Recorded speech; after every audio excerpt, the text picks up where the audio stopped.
Hi everyone. So the research topic that I was assigned to is going to be the Israel and the Palestinians.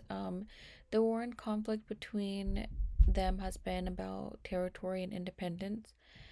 This conflict has been going on for more than a century, with both places are attacking each other and keeping hostages from each other. Um, and then this recent conflict and like war has been going on for 15 months before coming to basically like an end. They're seizing fire. No one's attacking each other right now. And then the dominant and subordinate groups. The dominant group is, I think, would be the Israels, while the subordinate group is the Palestines. And that's because Israel has a bigger population than the Palestines. And Israel also has a stronger manpower, with their military being one of the most powerful and advanced in the world. Israel also controls a large portion of the Palestine territories. They have like a blockade on the Gaza borders, which I'll talk a little bit about later. Palestine, they don't have much access to economic resources to survive, as because most of it is being controlled by the Israels because of that blockade.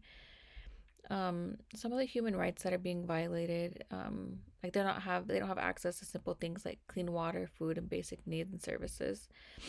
And then the Israel population is primarily Jews, while the Palestine's population is primarily Muslims.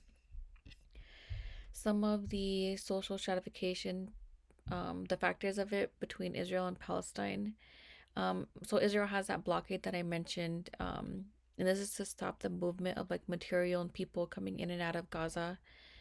So because of those borders, you're able to control kind of like what's going on with the Palestine and just being able to stop certain goods and people, transportation, everything coming in and out of there.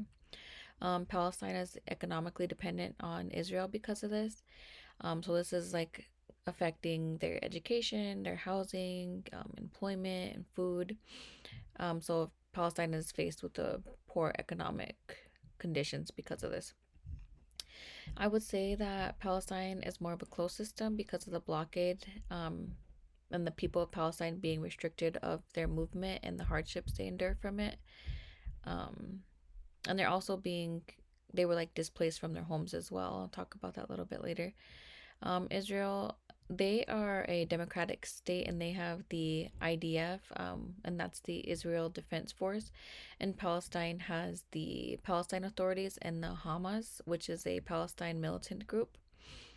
One of the patterns in the intergroup interactions I see is expulsion, and that's because the dominant group, which is Israel, they're forcing the subordinate group Palestine to be displaced from their homes. And so that's why I chose the expulsion. And then there's a lot of conflict and violence going on between the two, which is causing the hatred and the war and the violence, as well as a lot of segregation between the two. Um, Both groups have broken some human rights, and some of these human rights include the right to life. A lot of people are being killed. The freedom of movement. So, like with the blockade that I mentioned, the Israel is stopping the Palestinians from moving around, or they're giving them assigned places where they have to go. They don't have that freedom. Food and shelter for all, kind of like the economic things that I mentioned, they're not being able to get like the adequate food, water, basic needs like that, housing, and then the right to education. They're also attacking just civilians, like, they're attacking apartment buildings, just anywhere where just civilians are.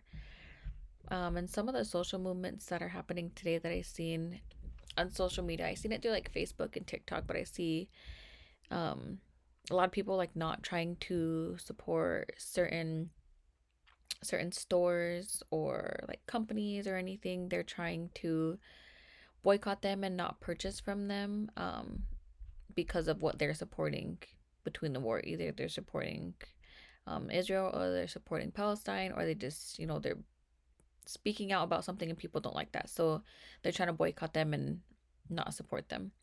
There was also a Free Palestine movement, and that is a march that advocated for the human rights of Palestine and to cease fire during the conflict. And I think it's still like an active movement that's going on because, like I said, this has been going on for more than a century.